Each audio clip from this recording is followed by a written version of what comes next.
Yeah, well, I hope you saved me some because I haven't eaten yet. Oh, hello, hello.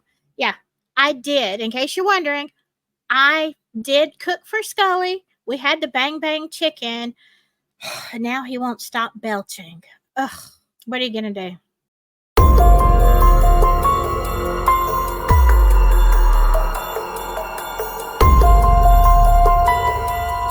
Well, hello, my spooky friends and my wonderful wild weirdos. Why do I have such a hard time saying that?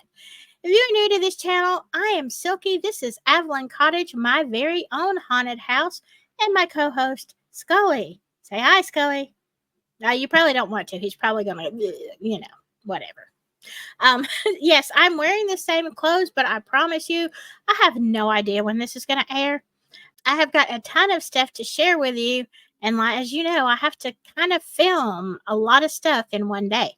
So today we are going to be doing some more emails that you all sent in. And they are so good. Keep them coming. If you don't know where to, I've had a lot of questions about this. Even though I've said it, I'm going to show you where you send your emails. Email me at Avalon Cottage, it's all one word, at gmail.com. Now, the reason when you ask me this question and I put it in the comments, I don't put the whole thing. Look, you're not allowed to put a whole email address, it will delete it. So you have to kind of do it in a sneaky way. But here we go, Avalon Cottage at gmail.com. If you have a scary story and you don't want to put it in the comments or it's too long, email me there because I love your stories. I really do. And I'm so excited for spooky season coming up. All right, let's get right into it. This story is sent in by Suzanne V. This is a sweet, happy story about my father's death. Yes, to us, his family, it was a death we should all have. Oh, okay. I'm interested. This sounds good. My dad was a truck driver and a good family man who loved and cared well for his family. He had a heart attack and 2 strokes before he died in the hospital in Westchester, New York. Aw. We were all there, myself, Susie, my brothers Tom and Chris, and my mom, who Dad called Katie, even though her birth name is Anne. So my dad's diet was bland and he was used to good food, and we were all hanging out around the bed telling jokes, and my dad was in great spirits even though he couldn't move half his body or speak beyond grunts. He saw a food cart outside the door and grunted, and 'cause he's our dad, we knew just what he wanted. Hey, that would be me. Food, feed me. I can see me doing that. The rolls and butter. Oh, so what he wanted was that, hey, I love me a good roll and some real butter. Perfect. So my brother Tom took a roll, put butter on it, and gave it to my dad. He took a bite, and his head nurse saw him and came in yelling, "Give me that roll, Paul." My dad threw it with his good arm to Tom, and the nurse went to Tom, and he threw it back to my dad, who grabbed another bite. This is hilarious. The nurse turned to him again, and he threw it to me. Just then, he sat straight up with his arms up in the air, looking great, very, very suddenly, like a young man, and said in a loud, happy, clear voice, "Oh, Mary." And then he fell backwards and flatlined. Oh, my goodness. We are devout Catholics, and we were praying all through this illness to Our Lady for him, so we hoped it was her. The nurse threw us all out and called a code, and many others came, and they told us to go home, but we knew he was gone, but we let them try anyway. The next day, my mom and brother Tom went to the hospital to pay the bill to take the body to the funeral home, and my dad's insurance went out about 5 months before he died, and my mom thought she'd have to sell the house to get his body. Oh my goodness. So Mom and Tom stood in the bill line when suddenly this monk, and I'll describe him as my mom and brother saw him. They said he was very young, maybe 19, and very beautiful to see that he was perfectly smooth with no lines humans have, and his habit was hand sewn with different patches of different shades of brown and different threads of all sizes. Yet it seemed so lovely, like unnaturally perfect for what it was, and he smelt like a field of flowers and fresh grass. This Franciscan monk swiftly took my mother's hands in his and said, "Oh, hi, Catherine. I was hoping you'd be here. I came to let you know that Paul is just fine and you have nothing to worry about. He's in a great place, and I heard his confession last night and gave him last rites, too. And I promise you, everything will be okay for you, too." Then he turned to Tom and said, "Tom, it's noted you left school to help your mom with your dad, and now I have to run. I'm very busy, but let me give you both a blessing before I go." Okay, so he's actually mentioning things in the past, but they don't know this guy? Let's go on. And they just automatically bowed their heads and got a blessing, and then he turned and ran off as the lady behind the desk called my mom to come get her bill. When she got it, it said she owed nothing, zero. That was impossible. So my mom said, "Are you sure?" The lady said, "If it says zero, then run and don't ask. By the way, my mom's real name is Anne. How did he know we called her Catherine?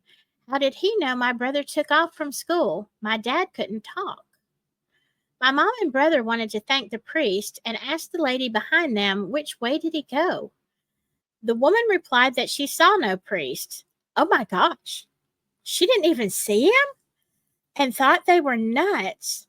So they went up to where my dad was and asked the nurses who the priest was that was with my father the night before, and they said no priest was there. And there were no Franciscans for miles and miles. Oh my gosh. Then they went to the security and they played the video from the night before, and there was no priest in any of them. Who cares? They saw him, and on their way to the car, they saw a statue by the parking lot of St. Anthony, who is our family saint, and we prayed to him every day growing up. He's my mom's lawyer, she calls him. We think it was St. Anthony. Okay, this story isn't done, but I am just like, wow. Can you imagine? So the monk like wiped the bills out. I'm sure the hospital got paid, but that, oh my gosh, and he knew so much. This is crazy, y'all. Crazy. In a great way. We were a small family, about 5 of us, so we were sitting lonely in this big funeral parlor with my dad when suddenly about 100 people came flying in like magic. The room became filled with flowers, so much it was packed, and with people we never knew.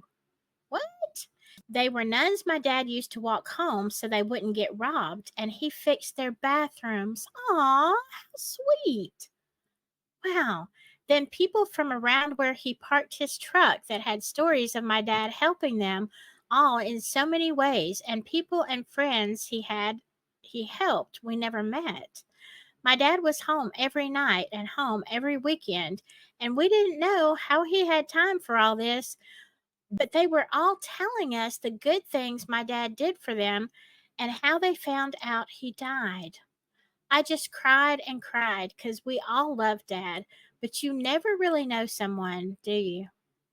We never knew how good he was. When the hearse took my dad to the cemetery, he was in front of us in the hearse, and we were in a limo behind.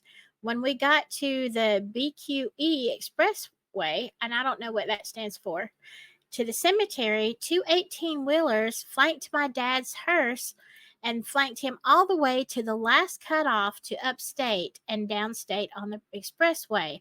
And they went in opposite directions and blew their horns many times, saluting him, oh my gosh, before the cemetery gates. Needless to say, we were so happy, so amazed, so sad, and so relieved that he is more than likely in a good resting place in death. It blew our minds, and we all hoped we'd die so well. Not too scary, but then why does death need to be? Wow, what an incredible man your dad was. Like, there aren't many like that. I'm just gonna say I've known very few in my whole lifetime like that. What an exceptional thing for people to pour in that you never knew that he had helped. And I mean, the whole priest and the like telling your mom everything was going to be okay. That is just crazy. That is the craziest story, but beautiful and such a hope and things to hang on to. Wow. That should inspire every one of us to do great things, do good. Like, it doesn't matter if anybody sees it, right? You just do good. Thank you so much, Suzanne, for sending that in. That is such a beautiful story, and you can be so very, very proud of your dad. Incredible, man. Wow. This next story comes from Anna Walker. July 2020 was a busy and stressful month for my husband and I. We had just bought our house and literally just put our moving boxes down when two separate in laws announced that they were too moving from their homes and needed our help to move.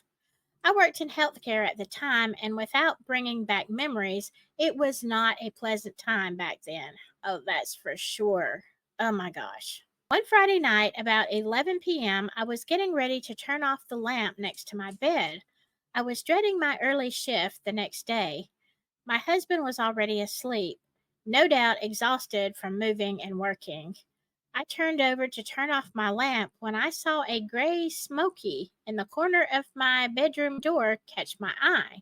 I blinked my eyes thinking I was tired or had a floater in my eye. My eyes were fine. I shook my head thinking I was getting an aura from an incoming migraine. The night goes on and into the morning without incident. My Saturday shift comes and goes. When I get home, my husband meets me outside and said, Jimmy died. I was floored. I asked him, Our Jimmy? Meaning his best friend from childhood. It dawned on me that Jimmy was coming to say goodbye. Jimmy passed in an awful accident, and around that time I saw the gray smoke the night before. Over the course of the 4 years that he's been gone, my husband has had a rough time with his passing. Jimmy visited me in a dream and told me to tell my husband that he is okay. Wow, that is an incredible story too. I'm glad it wasn't like you moved in a house and you found out it was haunted. Like, that's usually the way the story goes. But this was a friend that came and, like, yeah, I have seen, I call them smoke people. I don't know. It's not necessarily people passing, but it is a spirit form of someone. And wow, I guess Jimmy just wanted to say goodbye. And I'm glad he came to you in a dream because it is hard. It is so hard to lose a best friend, especially one from childhood. And I hope that that gave you some comfort, at least when you found out the bad news that, hey, he's still somewhere, just not in this realm, right? He's on a different plane. Okay, this one was sent in by Peggy S. This story is a bit hard to write because it takes me back to that day, but here goes. Oh my goodness. My beloved mother had died a couple of days before of a brain aneurysm. My sister had stated while we were walking out of the hospital leaving after my mom died that she wanted her diamond ring.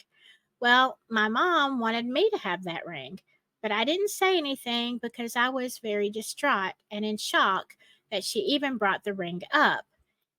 Anyway, a couple of days later, I was at my mom and dad's house along with my sister, and she told me they couldn't find the ring. I sat on my mom and dad's bed, kind of in a daze. And in my mind, I said, Mom, like I was calling for her. Immediately in my mind, I could see my mom's profile in white and felt that she wasn't happy about the ring. I told her it was okay for my sister to have it and it wouldn't be worth a fight. I still felt her disapproval, and again I told her it was okay. I then saw in my mind a drawer of her dresser that stood out vividly, and she disappeared.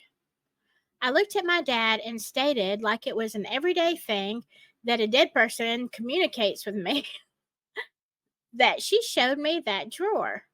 He opened the drawer and there it was. He swore he had looked in there a couple of times and it wasn't there. That was probably the weirdest thing that ever happened to me. Later, I wondered why I didn't ask her questions like who she was with and such. That is a great story. I feel a little torn about it because it seems like your mom really wanted you to have that ring, and I think you are a beautiful soul to say, it's not worth the fight. And it's really not. It's not. But I think that is a very horrible thing to do, is demand something from somebody that, you know, the mom wanted to give it to a certain child for a reason. And I think it's sad that that didn't happen. And I think your mom was kind of arguing with you a little bit there, right?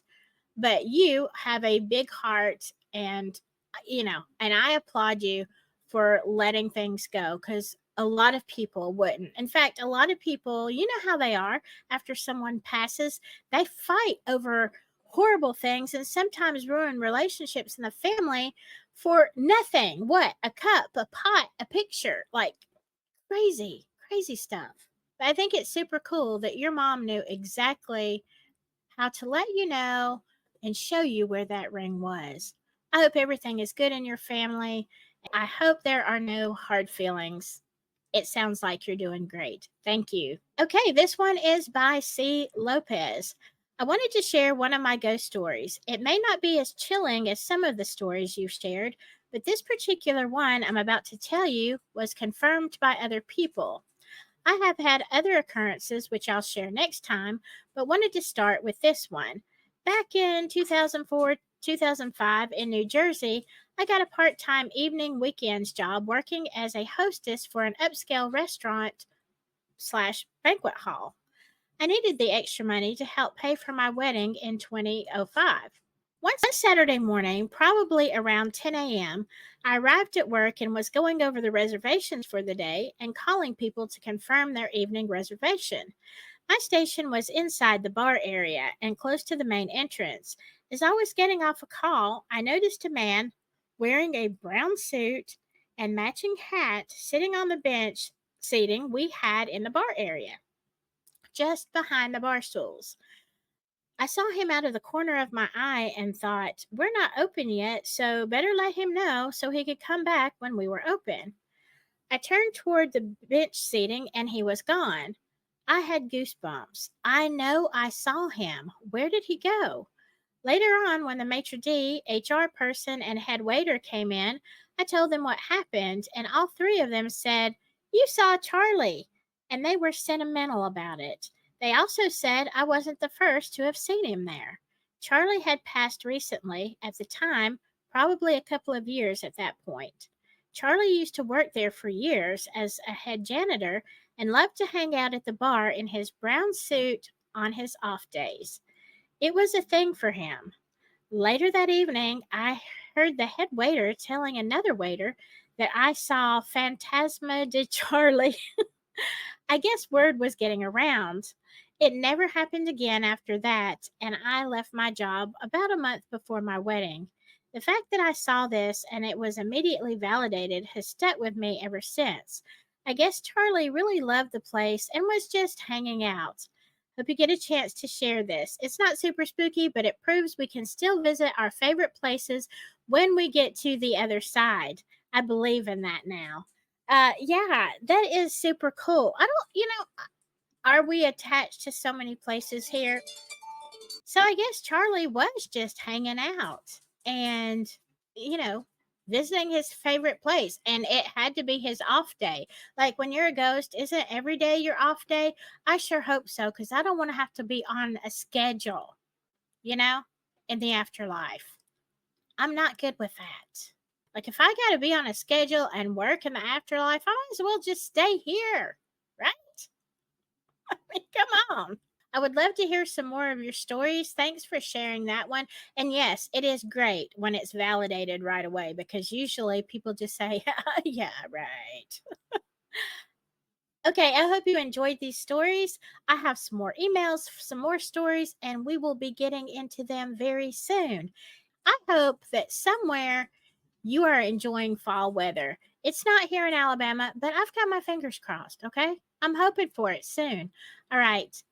Have a great, wonderful day, night, weekend, whatever.